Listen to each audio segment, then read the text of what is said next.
जिंदाबाद, इंकलाब जिंदाबाद, होश में आओ, मोदी सरकार होश में आओ, होश में आओ, होश में आओ। नमस्कार। दूसरे दिन भी बैंक शाखाओं पर हनुमानगढ़ में लटके रहे ताले, गिनाई सरकार की खामियां। अधिकतर एटीएम में कैश खत्म होने से भी भटकते रहे लोग। चेक क्लियरेंस और फंड ट्रांसफर जैसे बैंकिंग कार्यों पर भी पड़ा है हड़ताल का व्यापक असर। आपको बताना चाहेंगे कि निजीकरण के खिलाफ United forum of bank union के आह्वान पर सभी सरकारी बैंकों के अधिकारियों व कर्मचारियों की 2 दिवसीय हड़ताल शुक्रवार को भी जारी रही। बैंक कर्मियों की हड़ताल के चलते शुक्रवार को भी स्टेट बैंक ऑफ इंडिया समेत अन्य बैंक शाखाओं पर ताले लटके रहे।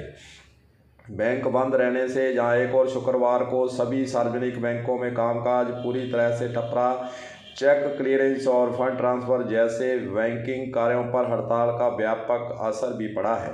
ये हड़ताल बैंक कर्मचारियों की ओर से बैंक निजीकरण और बैंकिंग संशोधन बिल 2021 लाने के विरोध में की गई है। इसके चलते जहां एक और ग्राहक जरूर परेशान नजर आए।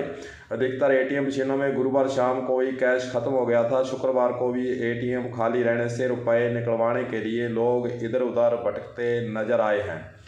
वहीं 2 दिन की हड़ताल के बाद शनिवार को बैंक कर्मी काम पर लौटेंगे। उधर जिला मुख्यालय पर बैंक कर्मचारियों ने हनुमानगढ़ जंक्शन में टाउन रोड स्थित पंजाब नेशनल बैंक के मंडल कार्यालय के समक्ष एकत्रित होकर निजीकरण के खिलाफ प्रदर्शन भी किया है और बैंकों के निजीकरण करने के लिए लाए जा रहे बिल को तुरंत प्रभाव से वापस लेने की मांग भी रखी है।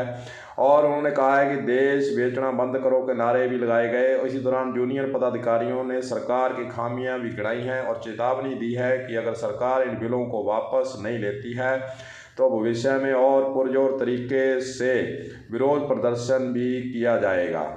आइए आपको सुनाते हैं कि इस मौके पर Hardeep Chaudhary central bank of India का क्या कहना है, सुनिए। नमस्कार सर, मैं हंसदीप चौधरी हुकुम central bank of India Hanumangarh junction से। हमारी अभी 2 दिवसीय स्ट्राइक थी 16 और 17 सितंबर। तो इसमें हमारा यही मेन मुद्दा था कि जो सरकारी बैंकों का निजीकरण है उसको वापस लिया जाए और ये यूएफबीयू के अंडर था और जिसको 2 दिन आपने देखा होगा पूरे देश भर में ये स्ट्राइक सफल रही है। और अगर ये चीर निंद्रा में सोई हुई सरकार फिर भी नहीं जागी तो ये आगे भी हमारा यूएफबीयू जो संगठन है जो भी दिशा निर्देश देगा उनके अंडर ये हड़ताल जारी रहेगी और हो सकता है कि हम अनिश्चितकालीन हड़ताल पर भी जाएं। और आपने हनुमानगढ़ जंक्शन में पिछले 2 दिनों से देखा होगा, कल और आज, जो बैंकर्स तो थे ही, उनकी फैमिली थी, लेकिन आज किसान भाई भी हमारे साथ आए क्योंकि उनका कहना था कि हमने हमारी खेती तो बचा ली लेकिन अब हमें हमारे खाते बचाने हैं। मतलब कि जो केसीसी खाते हैं जो आज सरकारी बैंकों में हैं, अगर ये प्राइवेटाइजेशन हो गया तो उनकी सीधी जो ज़मीनें हैं वो कॉरपोरेट घरानों के पास चली जाएगी और वो कठपुतलियाँ बन के रह जाएंगे। और जो पहले राज चलता था 1947 से पहले, वो बंधुआ मजदूर हो जाएंगे। तो मैं फिर यही कहना चाहता हूँ कि ये हड़ताल बहुत ही सक्सेसफुल रही और हनुमानगढ़ जंक्शन के सभी बैंक कर्मचारी और स्पेशल उनके घर वाले जो यहाँ साथ में आए, आम पब्लिक ने जो साथ दिया और आज किसान भाइयों ने साथ दिया, उनका मैं हाथ जोड़कर तहे दिल से धन्यवाद अर्पित करता हूँ।